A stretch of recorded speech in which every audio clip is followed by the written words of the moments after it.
라디오 땡땡 기도입니다. 오늘 날마다 주기로 교티 본문은 출애굽기 9장 1절에서 12절 말씀입니다. 본문은 애굽의 5번째 재앙 가축의 죽음과 6번째 재앙 악성 종기의 재앙을 다루고 있습니다. 첫 번째, 재물과 우상.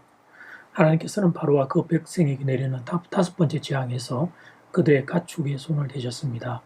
2절, 3절 말씀. 네가 만일 보내기를 거절하고 억지로 잡아두면 여호와의 손이 들에 있는 너의 가축 곧 말과 나귀와 낙타와 소와 양에게 더하리니 심한 돌림병이 있을 것이며. 5번째 재앙은 무서운 동물 전염병이었습니다. 5번째 재앙에서 의미 있는 것은 이번에 심판당하는 가축들은 애굽 백성들의 신인 동시에 그들의 중요한 재산이라는 점입니다. 애굽인들은 동물, 그 중에서도 특히 가축들을 신으로 많이 섬겼습니다. 지금 재앙을 타고 있는 바로는 아멘호텝 2세로 여겨지는데 이 사람은 열렬한 동물 숭배자였습니다. 특히 그는 소를 섬기던 사람이었습니다. 이집트의 벽화를 보면 아멘호텝 2세가 소 밑에서 젖을 빨고 있는 그림이 있습니다. 그것은 소의 신의 젖을 먹는 자기도 신이라는 의미를 내포하고 있습니다. 그렇다면 왜 이런 가축을 신으로 숭배했을까요?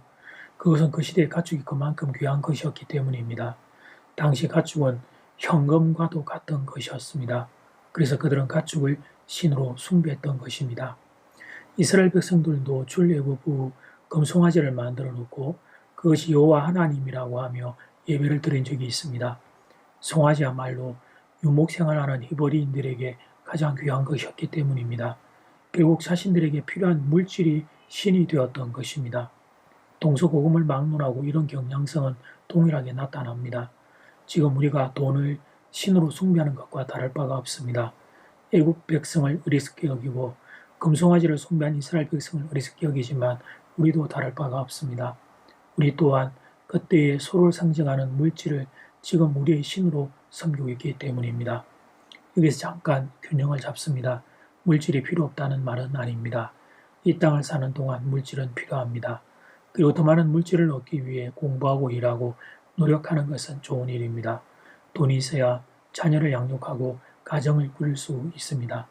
그러나 이 대목에서 우리가 조심해야 할 것이 있습니다. 그것은 돈을 신으로 삼으면 안 된다는 것입니다. 돈이 우리들 인생에 하나님이 되면 안 된다는 것입니다. 하나님을 의지하는 것이 아니라 돈을 의지하는 인생이 되면 안 된다는 것입니다.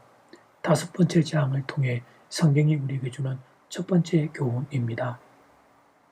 두 번째, 진노 가운데 은혜. 하나님께서 바로와 그 백성들의 가축을 치시면서도 은혜를 베푸셨습니다. 그것은 덜에 있는 가축들만 이 전염병에 걸린다는 것이었습니다. 하나님께서 이 사실을 바로에게 분명히 말씀하셨습니다. 즉 하나님의 말씀을 듣고 가축을 집 안으로 데리고 들어오기만 하면 그 가축은 죽지 않는다는 것이었습니다.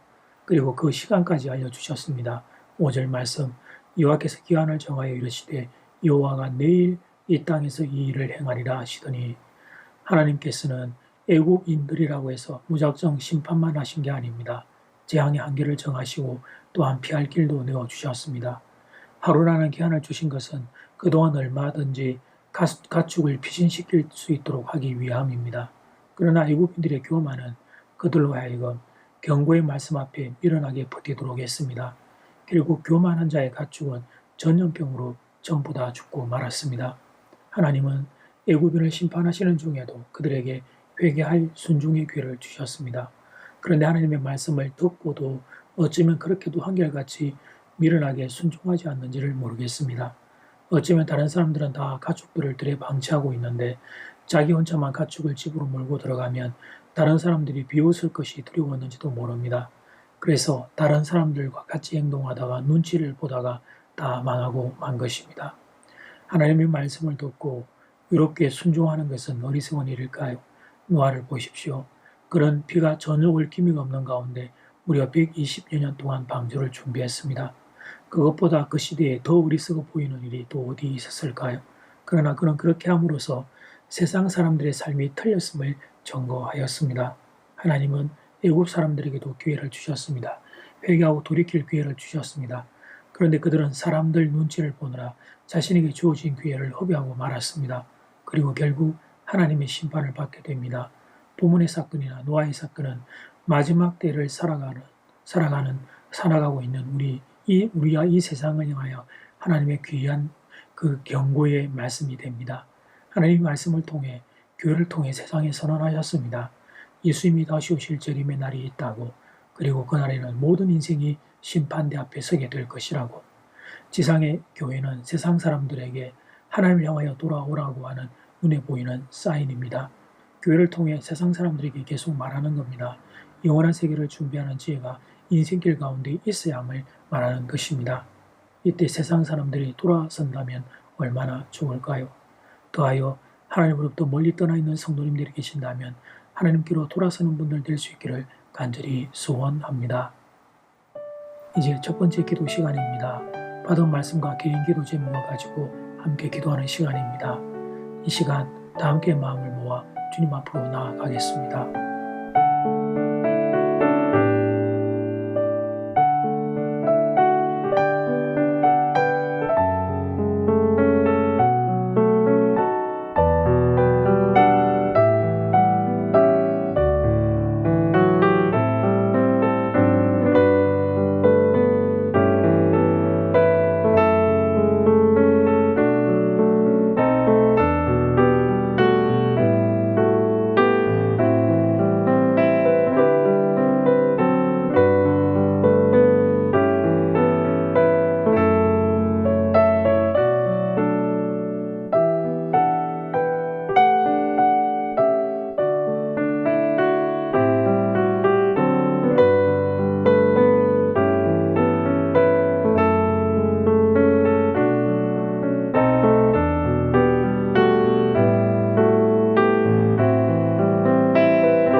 이제 두 번째 기도 시간입니다.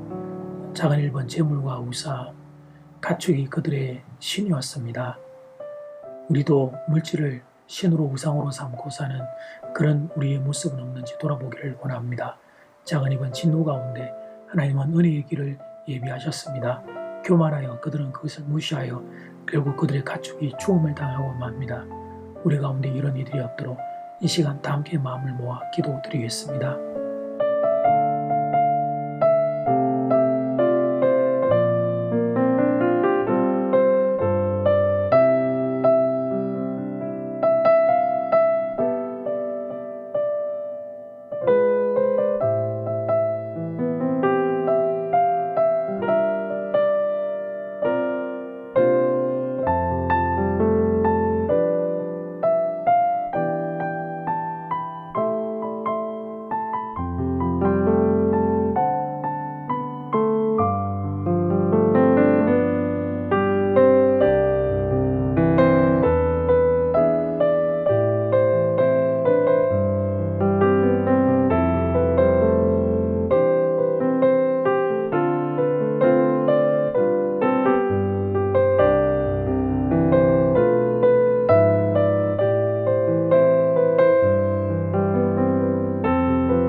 하나님, 물질은 필요하지만 그게 우리의 신이 되면 안 되는데 가축을 신으로 그렇게 섬겼던 애굽 사람들처럼 우리도 물질을 신으로 여기며 살아가는 사람은 없는지 말씀 앞에서 돌아봅니다.